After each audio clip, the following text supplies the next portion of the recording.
all of us probably thought that, okay, a 720 in the old format, the equivalent is 725 in the Focus edition. 740 in the old format, the equivalent in the Focus edition is a 745. If we thought that, GMAT basically said you couldn't be further away from the truth. It's very different, and it is statistically backed. It's not that GMAT just wants to throw a spanner in the wheel and say, hey, because you all thought this way, we want to bring about something new and prove that you guys haven't really thought through it. Statistically, the new scoring range basically gives you something completely different from what would have been the scoring range in the old one. Let's check out, have a look at this, right? Basically what GMAT did is they picked up a sample size of 860 odd thousand students who had taken the actual GMAT for this 5-year window, July 2017 to June 2022, and ported their scores to the new format. Essentially, the new format has 3 sections: quant, verbal, and data insights. Quant does not have data sufficiency, that goes into data insights. Data insights comprises data sufficiency and IR.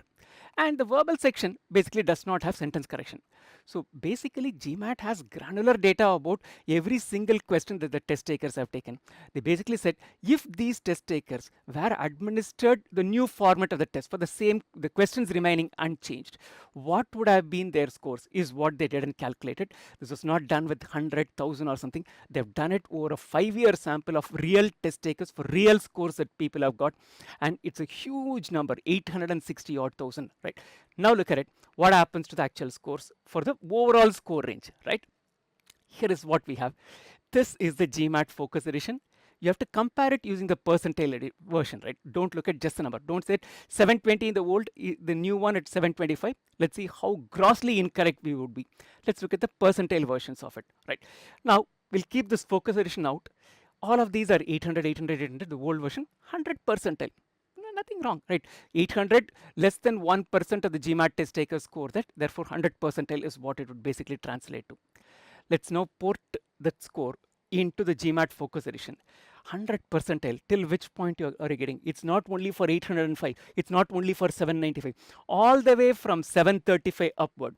If your score is 735, 745, 745, anything upward up to 805, you are in the top 100 percentile.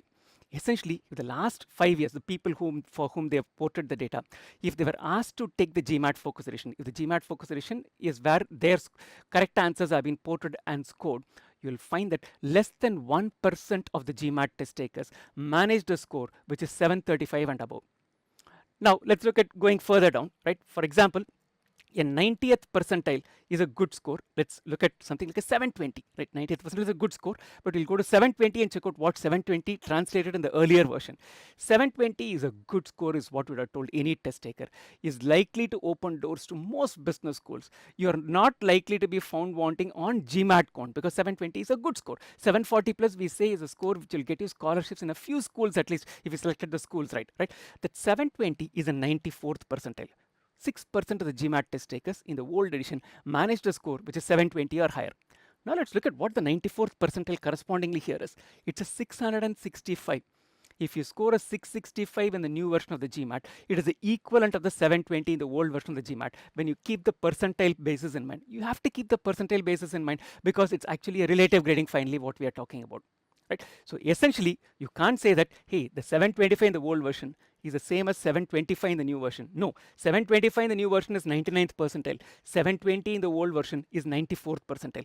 6% of the GMAT test takers, if you take that number, that 866,000, let's round it off to 900,000, 6%, 54,000 people managed a 720 plus in that lot.